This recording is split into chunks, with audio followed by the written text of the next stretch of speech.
یہ واقعہ مجھے میری نانی نے سنایا تھا، جسے سن کر میں بہت زیادہ خوفزدہ ہو گئی تھی۔ نانی بتاتی تھی کہ اس وقت ان کی عمر تقریباً 35 سال تھی۔ وہ زمانہ بہت پرانا تھا اور اس وقت اتنی آبادی اور رونق بھی نہیں ہوا کرتی تھی۔ وہ ایک سنسان علاقے میں رہا کرتے تھے۔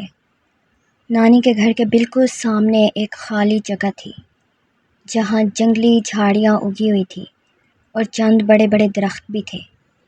وہ جگہ کافی بڑی اور سنسان تھی۔ وہاں کے لوگ کہتے تھے کہ اس جگہ ایک پچھل پیری رہتی ہے اور اندھیرا ہوتے ہی اس کا وجود ظاہر ہو جاتا ہے۔ ایک دن گھر میں لکڑیاں ختم ہو گئیں تو نانی اسی سنسان جگہ سے لکڑیاں لینے چلی گئی۔ وہ جھاڑیوں کے پاس سے لکڑیاں نکال رہی تھی کہ اچانک انہیں کسی کے قدموں کی آہٹ سنائی دی۔ نانی نے چونک کر دیکھا تو جنگلی جھاڑیوں کے درمیان سے کوئی باہر آ رہا تھا۔ یہ منظر دیکھ کر نانی خوف سے وہیں جم گئی۔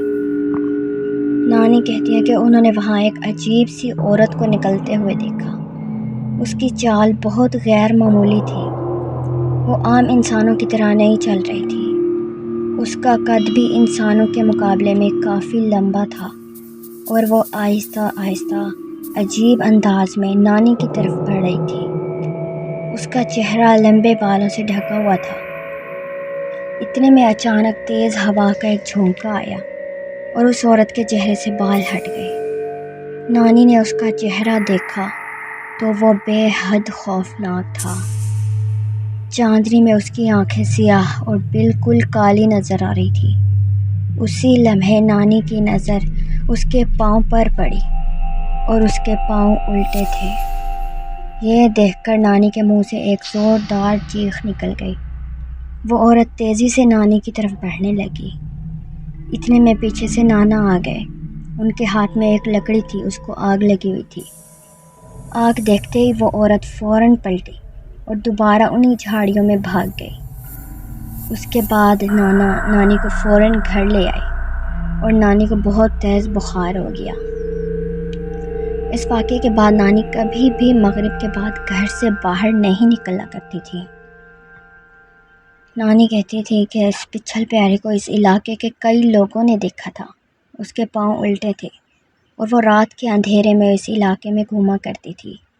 جیسے ہی سورج نکلنے کا وقت قریب آتا وہ واپس اسی سنسان جگہ میں غائب ہو جاتی۔ لوگ کہتے تھے کہ اگر رات کے وقت کوئی انسان اس کے ہاتھ لگ جاتا تو صرف اس کی چیخیں سنائی دیتی تھی، جو پورے علاقے میں گونجتی تھی، اور اس کے بعد اس انسان کا کبھی کوئی پتہ نہیں چلتا تھا کہ وہ کہاں غائب ہو گیا۔ وہ پراسرار مخلوق اسی سنسان جگہ میں رہتی تھی۔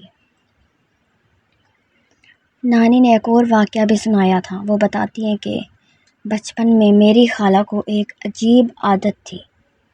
وہ دوپہر کی تیز دھوپ میں گھر کے باہر ایک پرانے درخت کے نیچے جا کر گھنٹوں کھیلا کرتی تھی۔ نانی انہیں بار بار منع کرتی، ڈانٹتی بھی، مگر وہ کسی کی بات نہیں سنتی تھی۔ ایک دن وہ ہمیشہ کی طرح درخت کے نیچے کھیل رہی تھی کہ اچانک زور سے زمین پر گر پڑی۔ قریب کھیلنے والے بچے خوفزدہ ہو گئے کیونکہ خالہ کی آنکھیں اوپر کی طرف چڑھ گئی تھی اور وہ بے ہوش پڑی تھی۔ بچے بھاگتے ہوئے گھر آئے اور سب کو بتایا۔ بڑے ماموں اور نانا ابو فوراً باہر دوڑے۔ جب وہ خالہ کو اٹھا کر گھر لائے تو سب نے محسوس کیا کہ اس دن کے بعد وہ پہلے جیسی نہیں رہی۔ وہ اکثر اکیلے بیٹھ کر خود سے باتیں کرتی، کبھی اچانک ہنسنے لگتی، کبھی خاموشی سے کسی ایک جگہ کو گھورتی رہتی۔ ان کی طبیعت بھی خراب رہنے لگی۔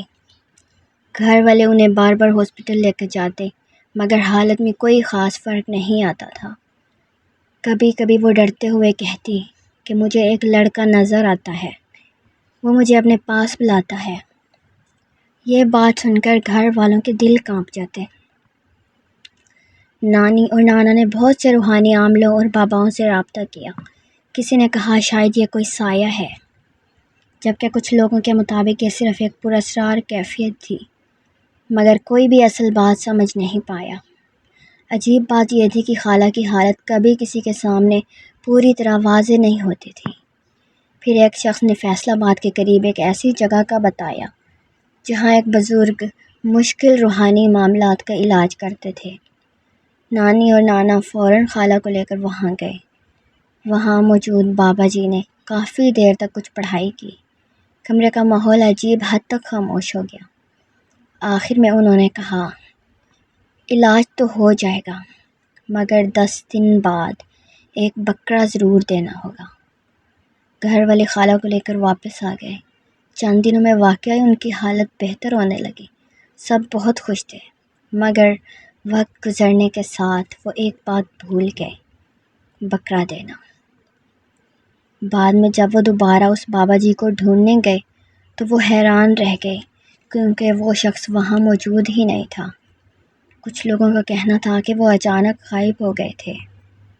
وقت گزرتا گیا، خالہ کی شادی ہو گئی اور زندگی معمول پر آتی دکھائی دی، مگر یہ سکون زیادہ عرصہ نہ رہ سکا۔